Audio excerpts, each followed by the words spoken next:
আসসালামু আলাইকুম সবাইকে। আশা করি সবাই অনেক ভালো আছেন। আমরাও ভালো আছি আলহামদুলিল্লাহ।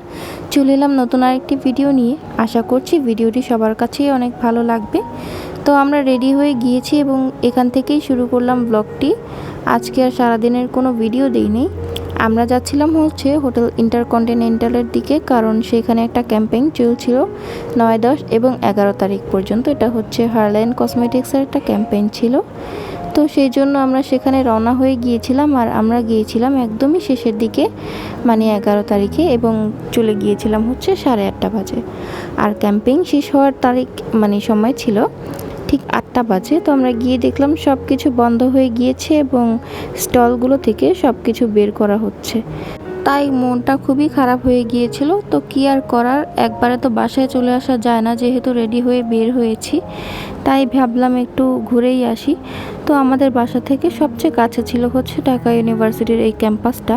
আমরা যাওয়ার সময়ও দেখেছিলাম, তো বললাম জায়গাটা তো সুন্দর, একদিন আসব।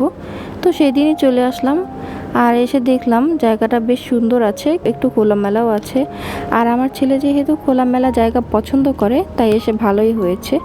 আর ও কিন্তু গাড়ি খুব ভয় পায়, তাই গাড়ি থাকবে না এইরকম একটা জায়গাতে ওকে নিয়ে চলে এসেছি। আর সত্যি বলতে ভালোই লেগেছে।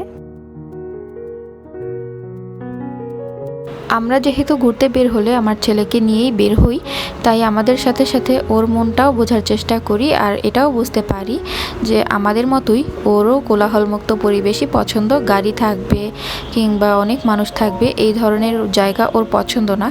আর বড় খোলা মাঠ থাকবে বা খোলা জায়গা থাকবে যেখানে মন মতো হাঁটা যায়, সেই জায়গাগুলোই ওর পছন্দ। তাই ওকে সেই রকম একটা জায়গাতেই নিয়ে যাই। আর ওই ধরনের জায়গাতে গেলে আমার বাচ্চাটা অনেক খুশি হয়ে যায়।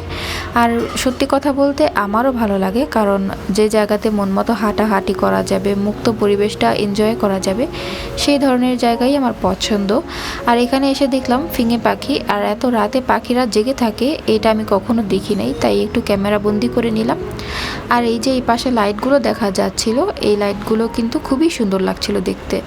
তো এই পাশে এই ক্যাম্পাসটাতে আগে আর কখনো আসা হয় নাই, সেই জন্য আমি আর আমার হাজব্যান্ড বললাম যে চলো এখানটাতে যাই এবং ঘুরে আসি। যেহেতু কাছাকাছি আছে তাই ঘুরতে ভালোই লাগবে, আর সময় মতো বাসায়ও চলে যেতে পারবো, যেহেতু খুব বেশি দূরেও না।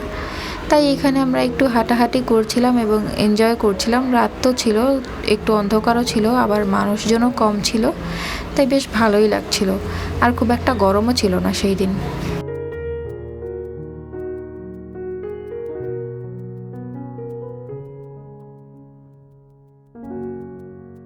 আমার ছেলের কথা যদি বলি, ও কিন্তু গাড়িগুলোকে অনেক ভয় পায়।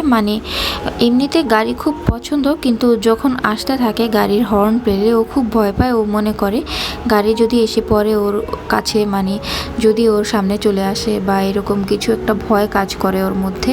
সেই জন্য ও সেইগুলো জায়গাতে কোল থেকে নামতেই চায় না। আর এই ধরনের জায়গাতে যেখানেও একটু শিওর থাকে বা কনফিডেন্ট থাকে যে এখানে গাড়ি আসার সুযোগ নেই, সেই জায়গাগুলোতে ও কোল থেকে নেমে হাঁটাহাঁটি করে, দৌড়াদৌড়ি করে এবং খুব এনজয় করে।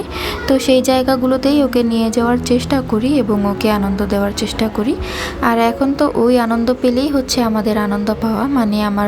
আমার ছেলেকে নিয়ে কোথাও ঘুরতে গেলে যখন ও সেই জিনিসটাকে এনজয় করে, তখন আমরাও এনজয় করি। আর যখন দেখতে পারি বা বুঝতে পারি যে ও জিনিসটা ফিল করছে না বা এনজয় করছে না, ওর কাছে খারাপ লাগছে, তখন কিন্তু আমাদের কাছেও খারাপ লাগে। সেই জন্য আমরা এখন ওর পছন্দের জায়গাগুলোতেই যাওয়ার চেষ্টা করি। আর একটা জিনিস ভালো যে আমাদের পছন্দের জায়গাগুলোও ওর পছন্দ হয়ে যায়।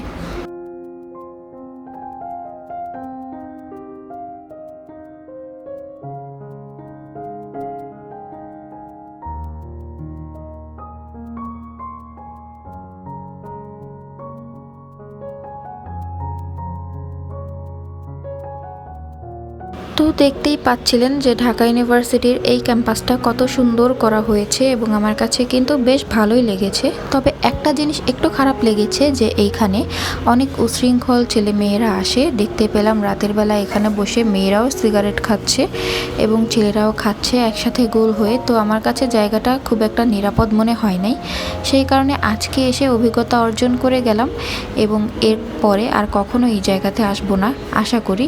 কারণ এই জায়গাতে আমরা এসেছিলাম বাধ্য হয়ে, এবং যেহেতু বাইরে থেকে দেখতে সুন্দর লাগছিল তাই ভাবলাম যে যাই, একটু টাইম স্পেন্ড করে আসি। কিন্তু এখানে আসার পরে যেই জিনিসগুলো দেখতে পেলাম, ছেলে মেয়েরা একসাথে গোল হয়ে বসে যে উশৃঙ্খলতাগুলো করছিল, এইগুলো দেখে মনে হলো না যে এইগুলো কোনো ভদ্র মেয়ে ছেলেদের কাজ হতে পারে, অথবা কোনো ভালো মানুষ বা কোনো ভালো ফ্যামিলির থেকে ওরা বিলং করে। সেই জন্য সেই জায়গাতে আমরা আর যাব না, বা চেষ্টা করব যে বাচ্চাদের নিয়ে না যাওয়ার, কারণ বাচ্চাদের নিয়ে গেলে এগুলো দেখে ওদের মনেও কিন্তু এক ধরনের প্রভাব সৃষ্টি হতে পারে যে মেয়েরা এই ধরনের এগুলো কাজ কি করছে।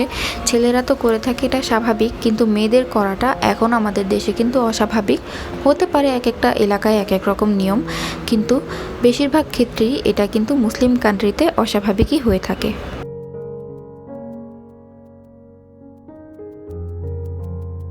যাই হোক, এরপরে আমরা চলে এসেছিলাম লালবাগের একটি রেস্টুরেন্টে। আমার ছেলে বলছিল ওর নাকি কফি খেতে খুব ইচ্ছে করছে, আর আমার ছেলেটা কফি খুব পছন্দ করে মাশাল্লাহ, আর সেই জন্য চলে এলাম ওর জন্যই। আর এখানে এসে আমরা হচ্ছে চিকেন ফ্রাই নিয়েছিলাম এবং পরোটা নিয়েছিলাম, আর নিয়েছিলাম হচ্ছে 2 কাপ কফি। আমার হাজব্যান্ডের খেতে খুব একটা ইচ্ছে করছিল না, কারণ তার গ্যাসের প্রবলেম করে। তারপরও আমি বললাম একটু টেস্ট করে দেখো, আর এখান থেকে আমি আর আমার ছেলে খেয়ে নিচ্ছিলাম। যেহেতু আমি খুব বেশি খেতে পারি না, তাই এখান থেকে খেয়ে নেব আমি, আর আমার ছেলেও তো খুব বেশি খায় না, ছোট মানুষ, সেই জন্য একটাতেই হয়ে গেল, এবং বেশি নিলে তো ওয়েস্ট হতো, সেই জন্য আর বেশি নেই। তো আজকে এই পর্যন্তই। সবাই খুব ভালো থাকবেন, সবাইকে জানাই আল্লাহ হাফেজ। আমার চ্যানেলটিতে সাবস্ক্রাইব করে দিবেন সবাই।